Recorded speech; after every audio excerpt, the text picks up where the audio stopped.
गांव के एक कोने में एक छोटा सा टूटा फूटा घर था जहां बिरजू अपने परिवार के साथ रहता था। बिरजू एक मेहनती किसान था, लेकिन उसकी किस्मत हमेशा उससे रूठी रहती थी। उसके पास थोड़ी सी जमीन थी जिस पर वो दिन रात मेहनत करता, मगर कभी सूखा तो कभी बाढ़ उसकी सारी फसल बर्बाद कर देती।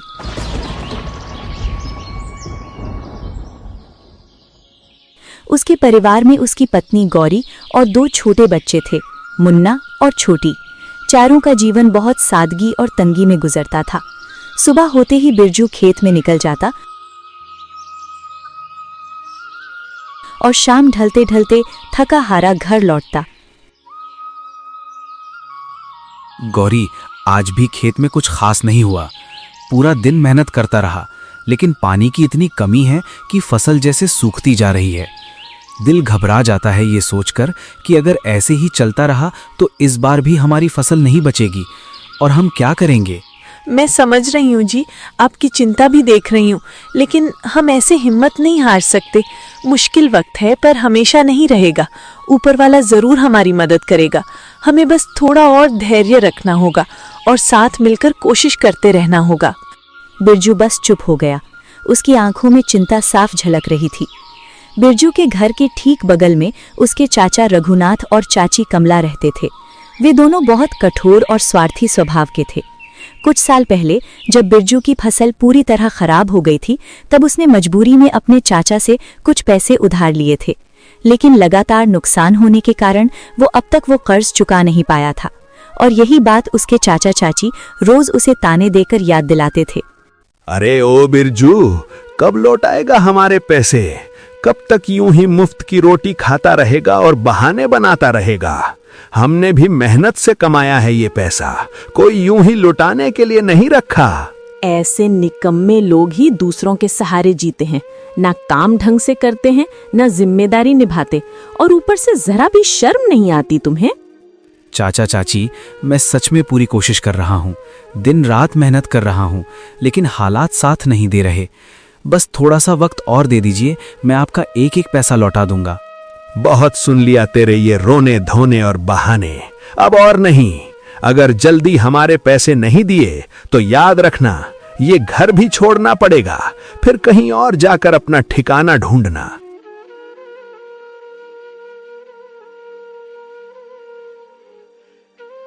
सुनिए जी, घर में अब बस एक दिन का ही खाना बचा है। उसके बाद क्या होगा ये सोचकर डर लग रहा है। आज बच्चों ने भी ठीक से खाना नहीं खाया।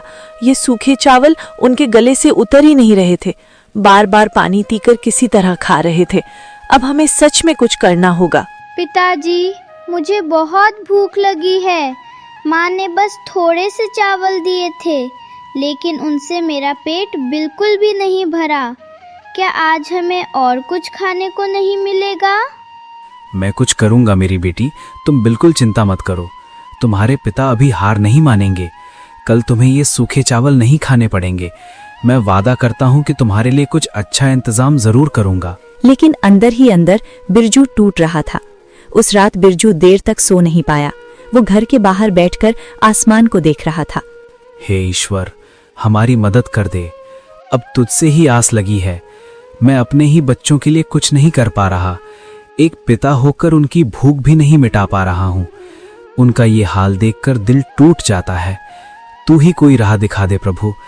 अब तो बस तेरे सहारे ही खड़ा हूँ। रात का समय था। गांव में चारों तरफ सन्नाटा पसरा हुआ था, लेकिन रघुनाथ और कमला के घर के अंदर कुछ और ही चल रहा था। रघुनाथ चारपाई पर बैठा था और उसके चेहरे पर गुस्सा साफ दिख रहा था। अब तो हद हो गई कमला। वो बिरजू आज तक हमारे पैसे नहीं लौटा पाया।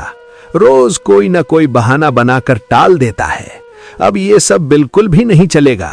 मैं कल ही उसका घर अपने नाम करवा लूंगा, फिर उसे समझ आएगा कि उधार का मतलब क्या होता है। कमला जो पास ही बैठी थी, उसके चेहरे पर एक चालाक सी मुस्कान धीरे धीरे फैल गई।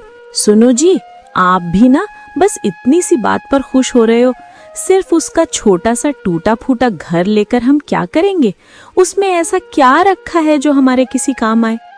क्या मतलब तुम्हारा? घर ही तो सबसे बड़ी चीज है उसके पास, वही मिल जाएगा तो हमारे लिए काफी नहीं है क्या? कमला हंस पड़ी, लेकिन उसकी हंसी में अपनापन नहीं बल्कि साफ साफ चालाकी और लालच झलक रहा था। अरे जरा सोचो तो सही, वो छोटा सा घर हमारे किस काम का? असली कीमती चीज तो उसके खेत हैं। अगर वो खेत हमारे हाथ लग जाएं, तो समझो हमारी किस्मत ही बदल जाएगी। फिर हमें कभी किसी चीज की कमी नहीं रहेगी। पर खेत कैसे लेंगे? वो तो बिरजू के हैं, वो इतनी आसानी से थोड़ी न देगा। बिना किसी पक्की बात के वो मानने वाला भी नहीं है। हमें कुछ ऐसा सोचना पड़ेगा जिससे वो खुद ही मान जाए। यही तो दिमाग लगाना है। याद है ना, उसके खेत अभी भी उसके माँ बाप के नाम पर है। बस वही हमारी सबसे बड़ी ताकत है, उसी का फायदा उठाना होगा। हाँ, ये तो है।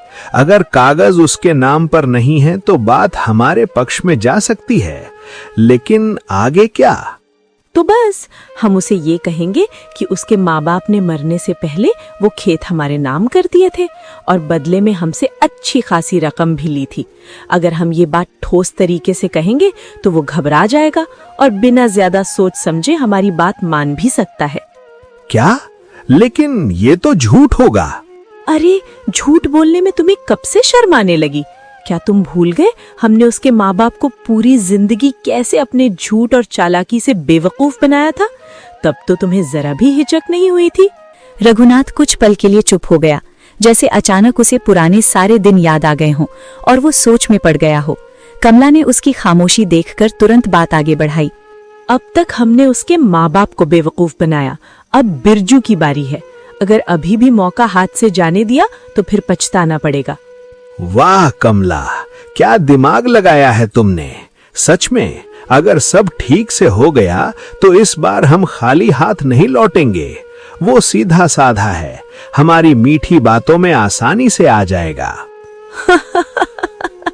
बस कल सुबह उसे बुलाओ और प्यार से मीठी मीठी बातों में ऐसे फंसाओ कि उसे कुछ समझ ही ना आए। वो सीधा साधा है, ज्यादा चालाकी नहीं समझता, जल्दी हमारी बातों में आ जाएगा। ठीक कहा तुमने, कल से उसकी किस्मत बदल जाएगी और हमारी भी। अब देखना कैसे सब कुछ हमारे हाथ में आ जाता है। दोनों जोर से हंस पड़े और उनकी हंसी उस सन्नाटे में गूंजने लगी जैसे किसी बड़े धोखे की शुरुआत हो चुकी हो। उधर बिरजू अपने घर के बाहर बैठा आसमान की तरफ देख रहा था। उसे जरा भी अंदाजा नहीं था कि उसके अपने ही चाचा चाची उसके खिलाफ इतनी बड़ी चाल चल रहे हैं।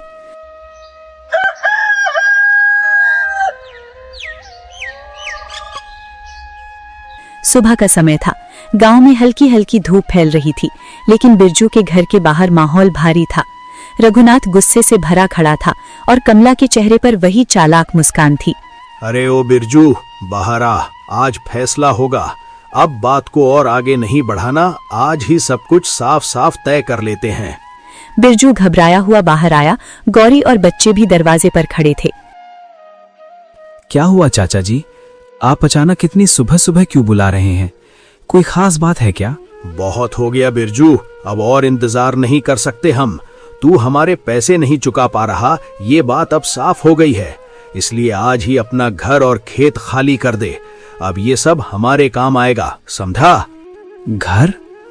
ठीक है चाचा जी, मैंने घर गिरवी रखा था, ये बात मैं मानता हूँ, लेकिन खेत क्यों? खेत तो मेरे हैं, मेरे माँ बाप की निशानी है, उन्हें मैं कैसे छोड़ दूं? तेरे हैं? किसने कह दिया तुझे ये सब? सच तो तू जानता ही नहीं है, बस अपने मन से सब मान बैठा है। बिरजू हैरान होकर उसकी तरफ देखने लगा, जैसे उसके पैरों तले जमीन खिसक गई हो। क्या मतलब चाची, आप ऐसा क्यों कह रही हैं? ये खेत तो मेरे माँ बाप के थे और उनके जाने के बाद अब वो मेरे ही तो हैं, इसमें शक की क्या बात है? तेरे माँ बाप के थे ये बात सही है, लेकिन पूरी बात नहीं है। उन्होंने मरने से पहले ये खेत हमारे नाम कर दिए थे और उसके बदले हमसे अच्छी खासी रकम भी ली थी। अब वो कागज हमारे पास हैं, इसलिए खेत पर हक भी हमारा ही बनता है। ये सुनते ही बिरजू के होश उड़ गए। नहीं, ये झूठ है, मेरे माँ बाप ऐसा कभी नहीं कर सकते। वो अपनी जमीन किसी और के नाम कर दें, ये मैं मान ही नहीं सकता। उन्होंने हमेशा मुझे सच सिखाया है, वो मेरे साथ ऐसा धोखा कभी नहीं करते। तो ये देख, ये है वो कागज, पक्के सबूत। अब क्या कहेगा तू? सब कुछ साफ लिखा हुआ है इसमें। मेरे माँ बाप ने मुझे कभी नहीं बताया। अगर ऐसा कुछ होता तो वो मुझसे जरूर कहते। मुझसे कोई बात छुपाते नहीं थे वो। ये सब मुझे सही नहीं लग रहा। अरे हर बात क्या तुझे बताना जरूरी था? हम तो उनके अपने थे, हम पर भरोसा था उन्हें, इसलिए हमें ही सब सौंप दिया। तू तो बस बच्चा था उस वक्त, तुझे क्या समझ आता? बिरजू की आंखों में आंसू आ गए, लेकिन इस बार उसके अंदर गुस्सा भी था। मैं नहीं मानता ये कागज, ये सब झूठ है। मुझे यकीन ही नहीं होता कि मेरे माँ बाप ऐसा कुछ कर सकते हैं। ये जरूर कोई चाल है, मुझे फंसाने की कोशिश की जा रही है। ठीक है, अगर तुझे यकीन नहीं है तो अभी बुलाते हैं मुंशी जी को। वही आएंगे और सबके सामने सच्चाई बता देंगे। फिर देखेंगे तू कैसे इनकार करता है। कुछ ही देर में गांव का मुंशी श्यामलाल वहां आ पहुंचा। वो आते ही रघुनाथ के पास खड़ा हो गया, जैसे पहले से सब जानता हो। क्या बात है?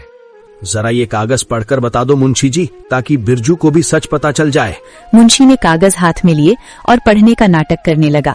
पूरा माहौल सन्नाटे में डूब गया। गौरी की सांसें तेज हो गईं। कुछ पल बाद मुंशी ने गला साफ किया।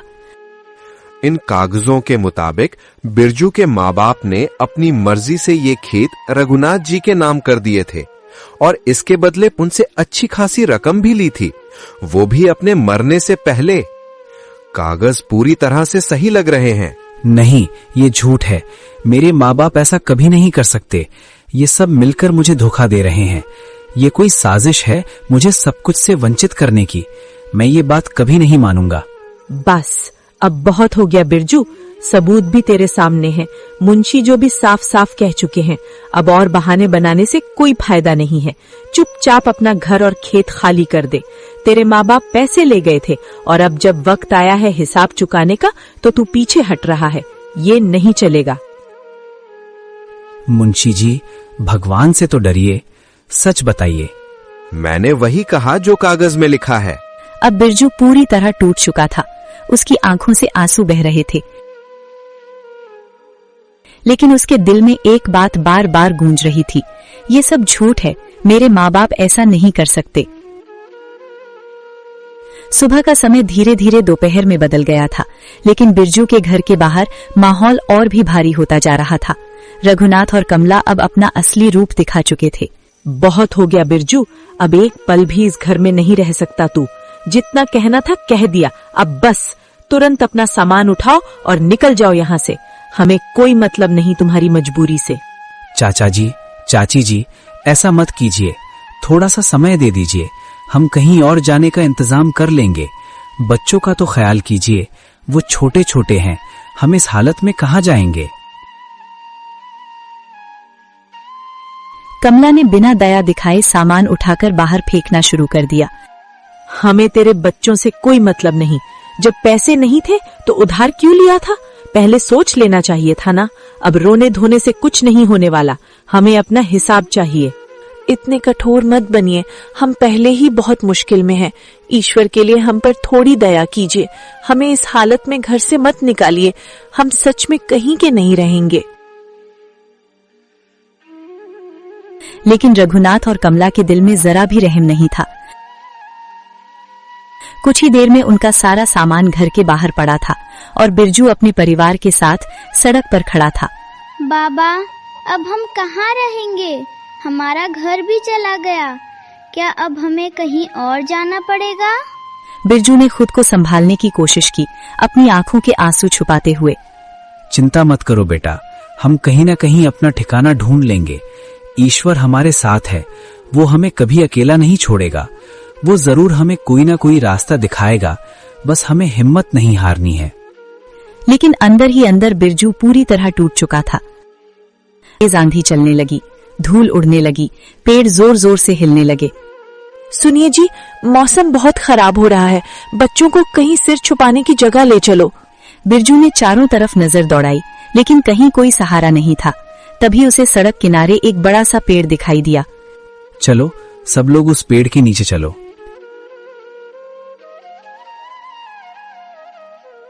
चारों भागते हुए उस पेड़ के नीचे जाकर बैठ गए। तेज हवा उनके कपड़ों को झकक रही थी। बारिश भी शुरू हो गई। माँ, क्या हुआ माँ? चाचा चाची ने हमें अपने ही घर से क्यों निकाल दिया? वो तो हमारा घर था ना, हमने उनका क्या बिगाड़ा था? क्या अब हम कभी वहाँ वापस नहीं जा पाएंगे? बारिश अब और तेज हो गई थी। बिजली कड़क रही थी।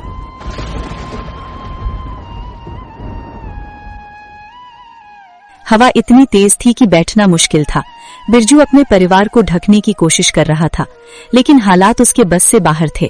उसके पास न छत थी, न खाना, सिर्फ परेशानी और अनिश्चित भविष्य। हे ईश्वर, आखिर मैंने ऐसा क्या किया है जो मुझे और मेरे बच्चों को ये सब सहना पड़ रहा है? क्या मेरी मेहनत में कमी रह गई थी या मेरी किस्मत ही मुझसे रूठ गई है? मैं तो बस अपने परिवार को खुश देखना चाहता था, फिर ये दर्द क्यों दिया तूने? बिरजू ने आसमान की तरफ देखा। उसकी आंखों से आंसू बारिश के पानी में मिल गए। रात जैसे तैसे बीत गई। तूफान थम चुका था, लेकिन बिरजू और उसका परिवार पूरी तरह थक चुके थे।